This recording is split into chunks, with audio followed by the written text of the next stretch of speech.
প্রথম বাংলাদেশ থেকে সৌদি থেকে আসছি, বিয়ে শাদী করছি। তো আমার শ্বশুর চিটগাং একটা কেন্দ্রীয় মসজিদের ইমাম, তিনি আল্লাহ ওনাকে নেখায়া দেয়, খুব আদর করে আমাকে।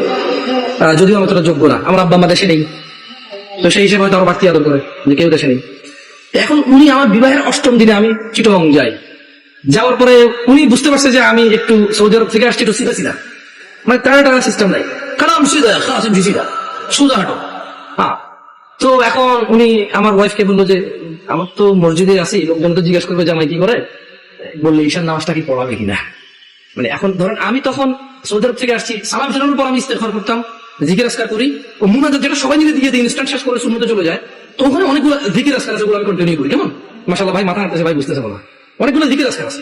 তো উনি এটা ব্যাপারটা বুঝতে পারছে, তো বুঝতে পারে আমাকে বললো যে এখন ওখানে তো মুনাজাত না দিলে ঝামেলা হবে আবার। বলেছে ঠিক আছে, যদি ও নামাজ পড়ায় মুনাজাত আমি দিয়ে দেবো, অসুবিধা নেই।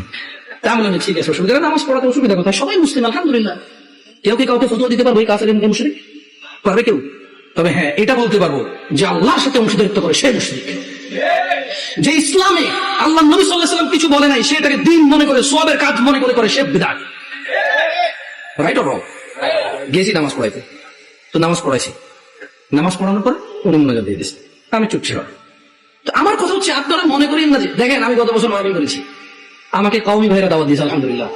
আমি ওনারা সময় দাওয়াত দিয়েছি দিন প্রচারের জন্য। কি প্রচারের জন্য? আমি ওখানে গেছি, কোরআন ও সুন্নাহর ভিতরে থেকে কথা বলছি। আমি দেখলাম যে আমাকে কেউ কিছু বলেন, আলহামদুলিল্লাহ। কি থেকে কথা বলছি? কোরআন ও সুন্নাহ থেকে কথা বলছি। আমি কারোর নাম ধরে দোষ দেই নাই, আমি কারো বাপ মা তুলে কথা বলি নাই, আমি নেতা নেত্রী তুলে কথা বলি নাই। আমি কথা বলছি যে আল্লাহ বলেছে এটা। যেমন আমি যদি এখন বলি আল্লাহর সাথে শিরিক করিও না, ওয়াইয ক্বালা লুকমানু লিবনিহি ওয়া হুয়া ইয়াইযু ইয়া বুনাইয়া লা তুশরিক বিল্লাহ ইন্নাশ শিরকা যুলমুন আযীম। আর স্মরণ করুন, লুকমান উপদেশ দিতে গিয়ে তার ছেলেকে বলেছে, হে আমার বৎস, তুমি আল্লাহর সাথে শিরিক করিও না। নিশ্চয়ই আল্লাহর সাথে শিরিক করা সবচাইতে জঘন্যতম